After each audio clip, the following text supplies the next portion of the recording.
news tonight. His Majesty the King opens the 17th Parliament third session with a speech from the throne covering the kingdom's priorities as it proceeds with democratic reforms and building its various sectors. The G20 summit convenes in Turkey's Antalya, where leaders are focusing their discussions on stepping up security measures, reviewing migrant policies on defeating the terrorist group Daesh. And as the investigation in the Paris carnage advances, French authorities say 2 of the attackers are French nationals, and Belgium arrests 7 suspects, while Parisians continue to mourn the victims.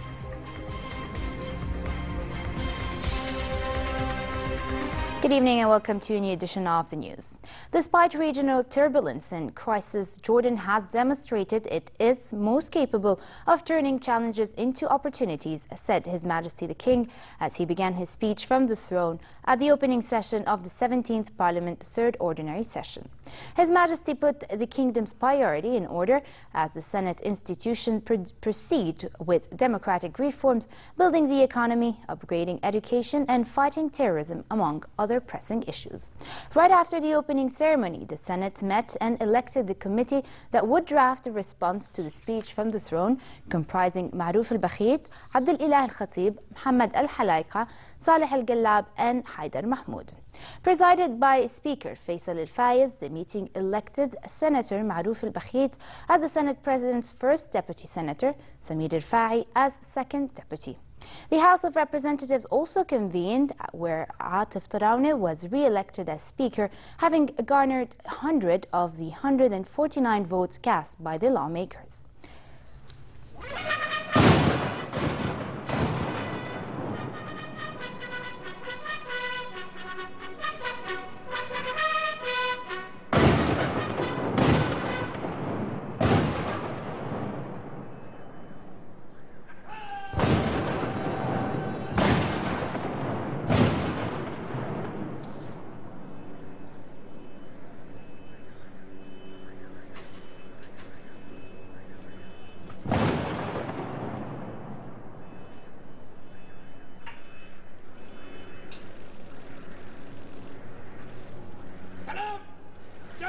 الملك المعظم سلام.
Here's now the full 20-minute speech of His Majesty the King at the opening of Parliament with English subtitles. Stay tuned with us for more regional and international news afterwards.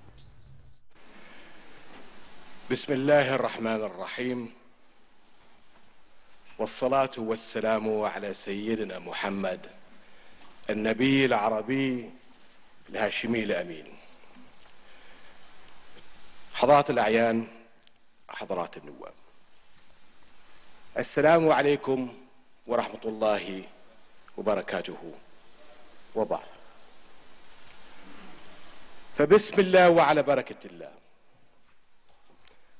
نفتتح الدورة العادية الثالثة لمجلس الأمة السابع عشر، ونحن نقف اليوم على أعتاب محطة جديدة من محطات الحياة السياسية في بلدنا العزيز. وبالرغم من خطورة التحولات والأزمات التي تمر بها منطقتنا، فقد أثبت الأردن أنه الأقدر على تحويل التحديات إلى فرص من خلال اعتماد خارطة طريق للإصلاح والتنمية والتطوير كخيار وطني يحظى بالتوافق لتحقيق المستقبل الذي يستحقه شعبنا ووطننا العزيز.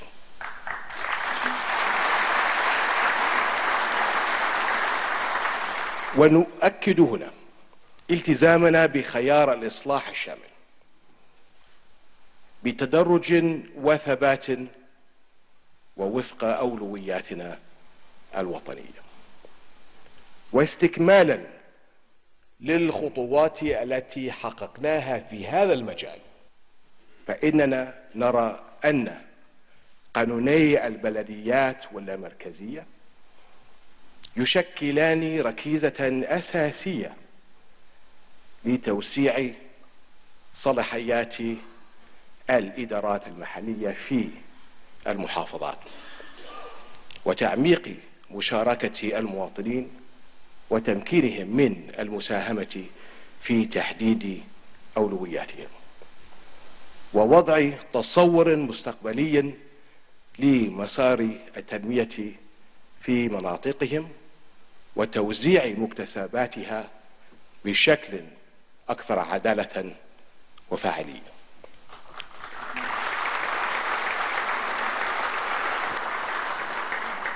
كما أن قانون الأحزاب سيسهم في توفير البيئة المناسبة والمحفزة للحياة الحزبية وتشجيع المشاركة فيها بناء على برامج وطنية هادفة.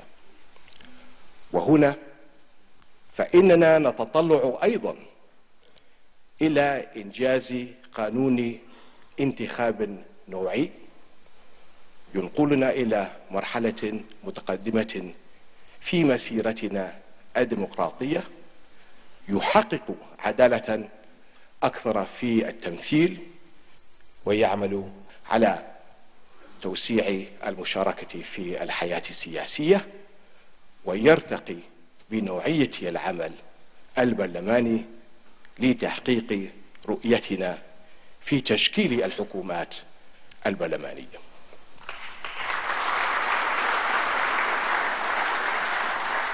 وهو ما حرصت الحكومة على تضمينه في مشروع القانون المقدم إلى مجلسكم الكريم. وبالتوازي مع برامجنا الإصلاحية فإننا نسير بخطوات عملية لتعزيز حقوق الإنسان بما في ذلك ترسيخ النزاهة والشفافية، مما يتطلب إقرار مشروع قانون النزاهة ومكافحة الفساد لتعزيز مبادئ العدالة والمساواة وتكافل الفرص والمساءلة، وهذا يستدعي التعاون الكامل بين الحكومة ومجلس النواب والارتقاء إلى مستوى المسؤولية.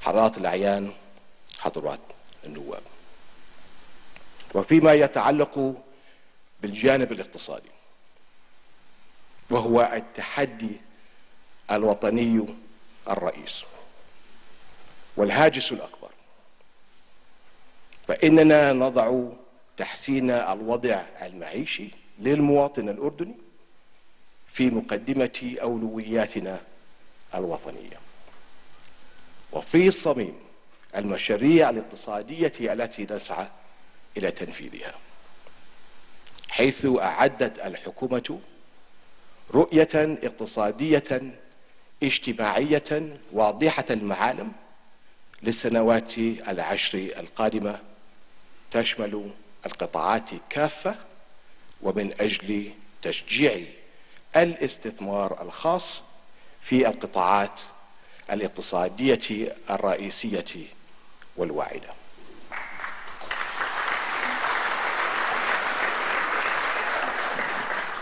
وهو الأساس في تحقيق النمو الاقتصادي المستدام المنشود، والذي يخلق فرص عمل منتجة للشباب الأردني. ونؤكد هنا بأن الوقت قد حان للحكومة لتقديم مشروع قانون لمجلسكم الكريم لإنشاء صندوق استثماري أردني يستقطب استثمارات البنوك والصناديق السيادية العربية ومؤسسات القطاع الخاص والأفراد في مشاريع وطنية تنموية وريادية تعود بالنفع على الاقتصاد الوطني.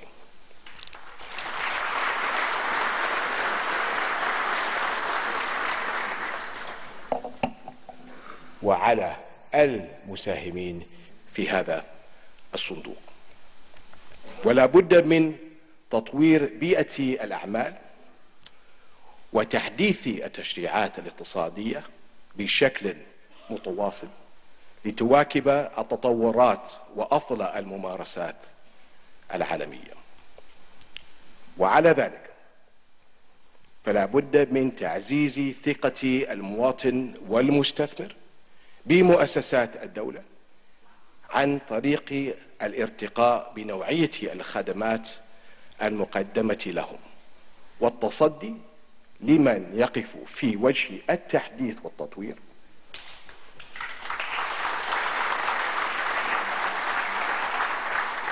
ويضع العوائق بدلا من تقديم الحلول. حضرات الأعيان، حضرات النواب، وبالرغم من النجاحات التي حققناها في عدد من القطاعات ومن أبرزها قطاع الطاقة، فإننا ما زلنا بحاجة إلى الاستمرار في تطوير قطاعات الطاقة والمياه والنقل بشكل خاص، وتوجيه الاستثمارات إلى هذه القطاعات الحيوية، كما أنه من الضروري مواصلة البناء على ما حققه الأردن في قطاع الاتصالات وتكنولوجيا المعلومات ومواكبة آخر التطورات العالمية للحفاظ على تنافسية هذا القطاع الهام في توظيف الكفاءات الشابة.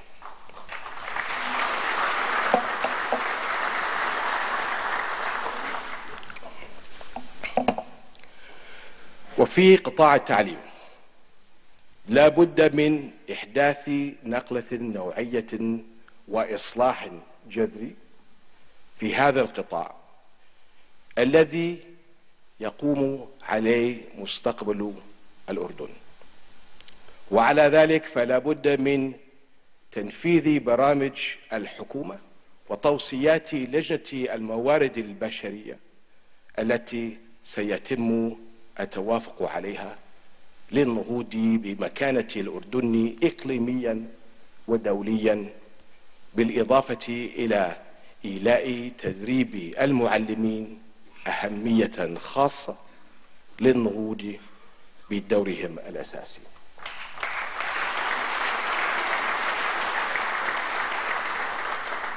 لذلك لا بد لنا من التذكير بأن نجاحنا في تحقيق أهداف المرحلة المقبلة يتطلب بالضرورة العمل على أعلى درجات التعاون والتنسيق بين جميع المؤسسات وبين القطاعين العام والخاص.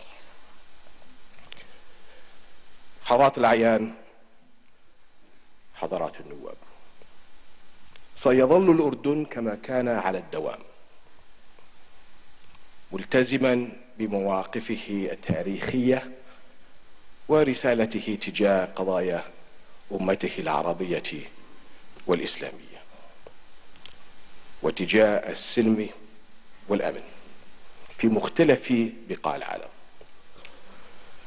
وقد ظلت القضية الفلسطينية القضية الأولى على أجندة الدبلوماسية الأردنية لمركزيتها وعدالتها ولأنها مصلحة وطنية عليا.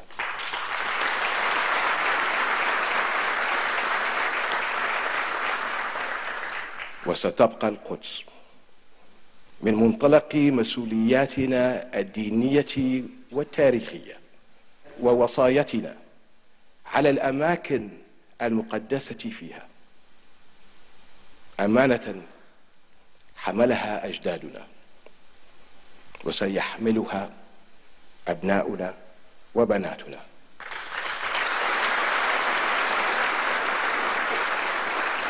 مدافعين عنها ضد محاولات الاعتداء والتغيير الواقع فيها. ونحن نواصل اليوم القيام بهذا الدور المشرف.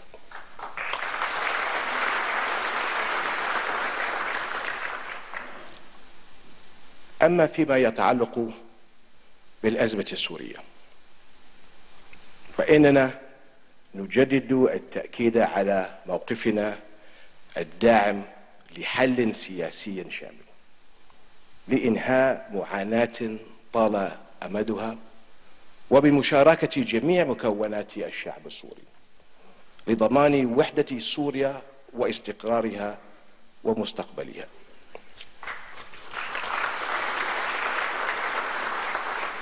وانطلاقا من واجبه القومي والإنساني فقد استضاف الأردن أشقاءنا من اللاجئين السوريين على أراضيه وقام بتوفير كل ما يستطيع من مساعدات إغاثية وطبية وإيوائية.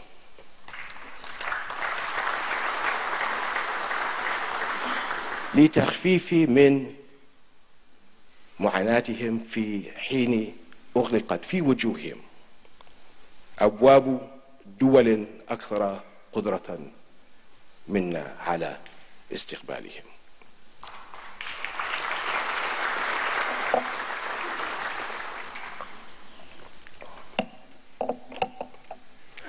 حضرات الأعيان، حضرات النواب، الإرهاب هو الخطر الأكبر على منطقتنا، وقد باتت العصابات الإرهابية وخاصة الخوارج منها تهدد العديد من دول المنطقة والعالم، مما جعل مواجهة هذا التطرف مسؤولية إقليمية ودولية مشتركة. ولكنها بالأساس معركتنا نحن المسلمين ضد من يسعون لاختطاف مجتمعاتنا وأجيالنا نحو التعصب والتكفير.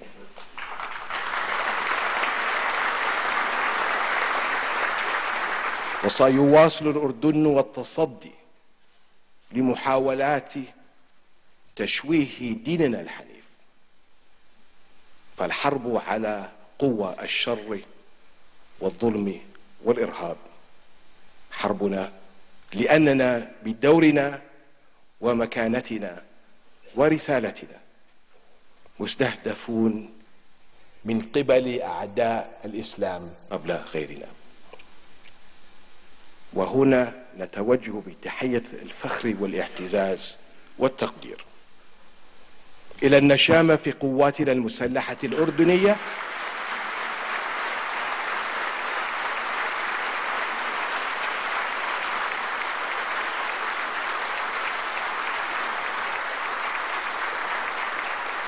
الجيش العربي وأجهزتنا الأمنية في ميادين الرجولة والشرف، الذين يبذلون أرواحهم في سبيل حماية الوطن والذود عن مكتسباته والسهر على أمن الوطن والمواطن.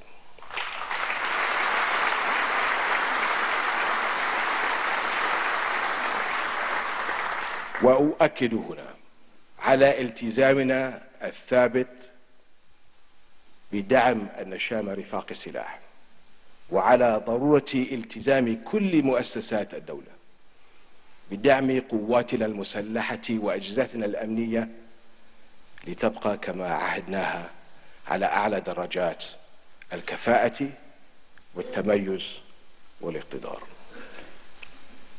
وسيبقى الأردن الحصن المنيع، الملاذ الآمن، والبيت المستقر، الوطن النموذج في القوة والتماسك والعيش المشترك بين جميع أبنائه وبناته مسلمين ومسيحيين.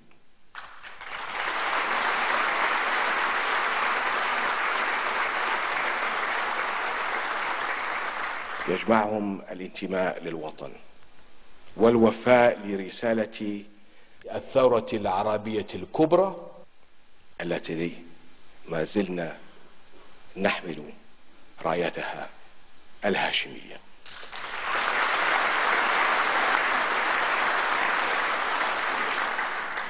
وستبقى راية الأردن خفاقة عالية بعون الله، وستبقى جباه الأردنيين ورؤوسهم مرفوعة بكل فخر واعتزاز.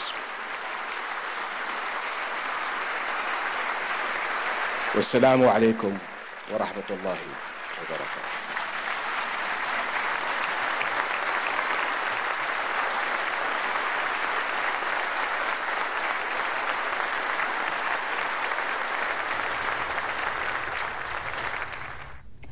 At a meeting in Al Husseiniya Palace with Iraqi Minister of Oil Adel Abdul Mahdi and Egyptian Minister of Mineral Resources Tariq Al Mullah, His Majesty King Abdullah called for joint Arab partnership in the oil sector as a step to achieve integration in the vital sector.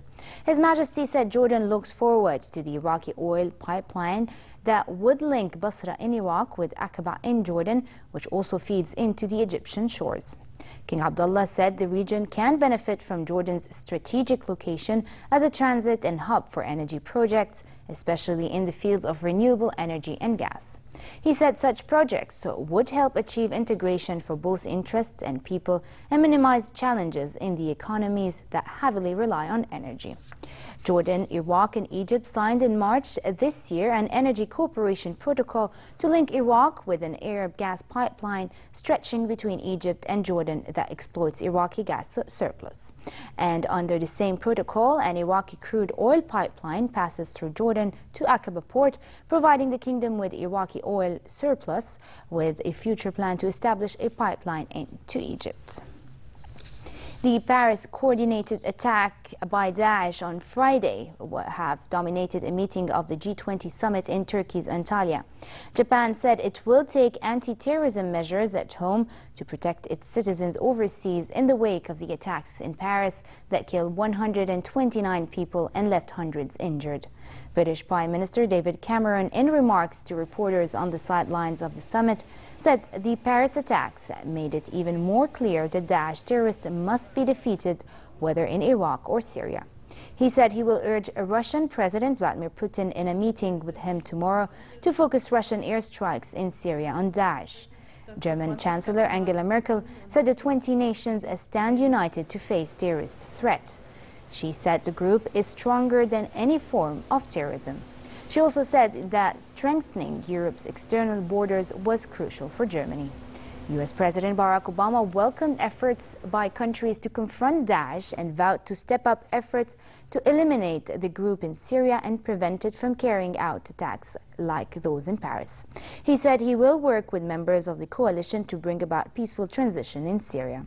UN Secretary General Ban Ki-moon said he welcomed the renewed sense of urgency to find a solution to the war in Syria after the Paris attacks, adding the world had a rare moment of diplomatic opportunity to end the violence.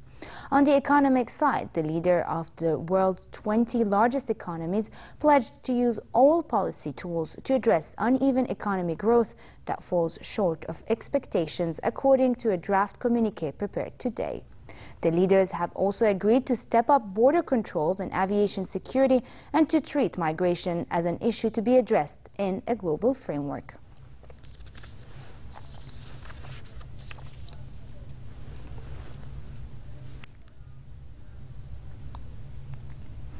In an informal meeting on the sideline of the G20 summit in Turkey, the U.S. and Russian president discussed effort to find a solution to the Syria conflict made more pressing by the attacks in Paris. A White House official said the two leaders agreed during a 35-minute discussion on the need for a Syrian-led and Syrian-owned political transition, which would be preceded by UN-mediated talks and ceasefire. On the migrant issue and on the sideline of the G20 summit, European Commission head Jean-Claude Juncker told a news conference that European Union countries should not base reaction after the Paris attacks and reject refugees.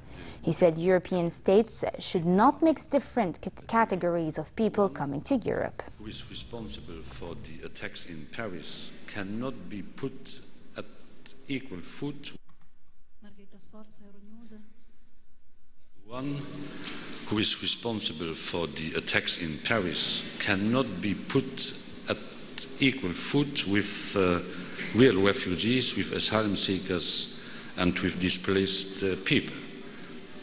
He is a criminal and not a refugee and not an asylum seeker. And I would like to invite those in Europe who are trying to change the migration agenda we have adopted. I would like to invite them to be serious about this and not to give in these basic reactions I don't like.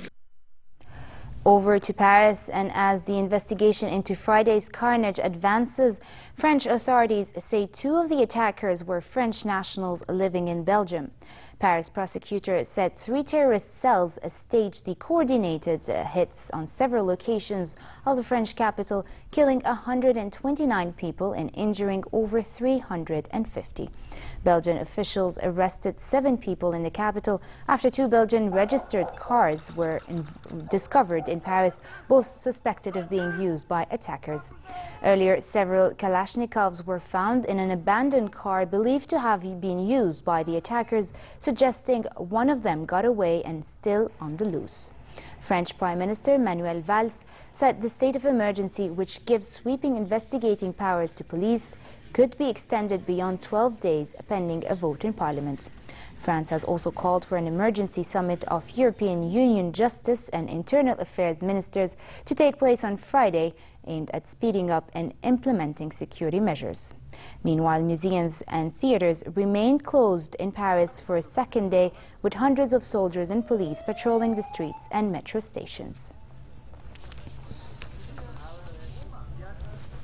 Meanwhile, as France enters its third day of mourning, people made their way to Place de la République since the early morning hours to honor the victims of the attacks. Mourners added to the collection of candles, flowers and messages around the base of a Republic monument. An official from the emergency services said some members of the public believed they had heard gunfire in the evening. However, there were no confirmation of any shooting.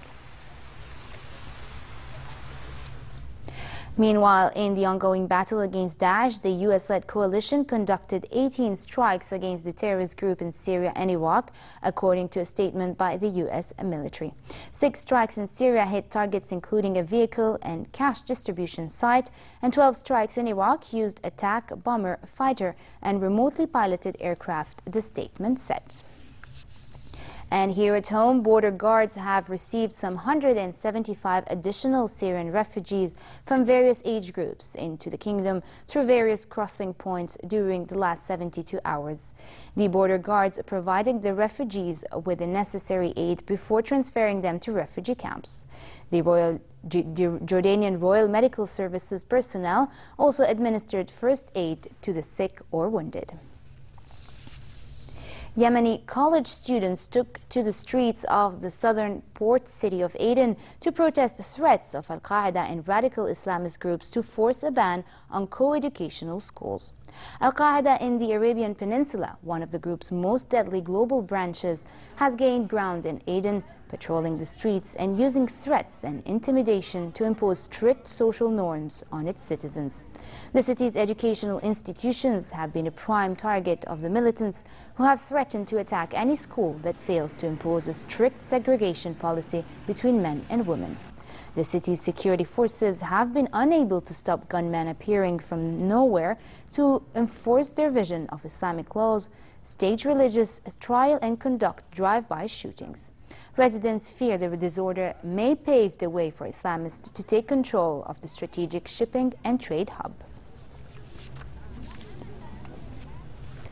In Denmark, the Christmas atmosphere has already started. An amusement park in Copenhagen has been dressed with thousands of lights and festive decoration.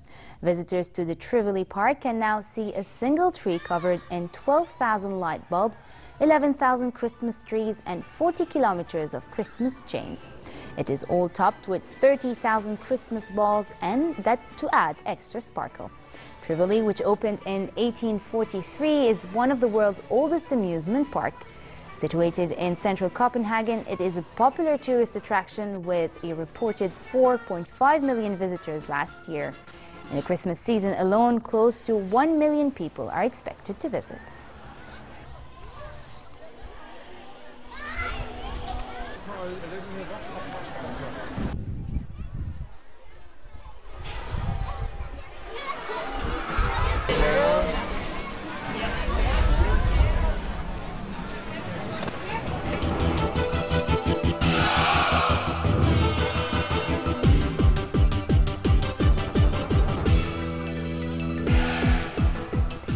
Maria Sharapova came back from a set down to win her reverse single match against Petra Kvitova to give Russia a 2-1 lead in the Fed Cup final in Prague. Sharapova, the world number 4 and playing in her first Fed Cup final, defeated Kvitova 3-6, 6-4, 6-2 in the battle of the team's top single players. Kvitova, ranked number 6 in the world, broke the Russian in the first game and again in the ninth to take the set 6-3. Sharapova broke in the 5th game of the decisive third set and powered her way to a 5-2 lead. The Russian sealed her victory with a forehand winner.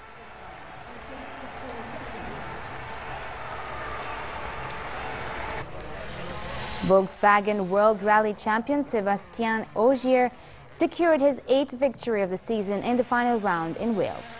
The Frenchman beat Citroën. Norway's Andreas Mikkelsen was 3rd in a Volkswagen. Ogier's teammate Jari-Matti Lavala won the final power stage, worth 3 bonus points to finish second overall in the championship. Mickelson. And finally, unstable weather conditions affect the kingdom tonight, bringing thundery rain to the southern and eastern regions, extending to the central parts of the kingdom after midnight. Tomorrow, a drop in temperature is expected, creating relatively cold conditions in most areas, with a continued chance for rain accompanied by northwesterly moderate to brisk winds. The Gulf of Aqaba should expect partly cloudy weather tomorrow, with a chance for heavy rain, while winds will be northerly moderate to brisk and seas choppy. The weatherman warns of flash floods in the low-lying areas, including Aqaba, and of low visibility due to dust. Next are the lows and highs for tonight and tomorrow.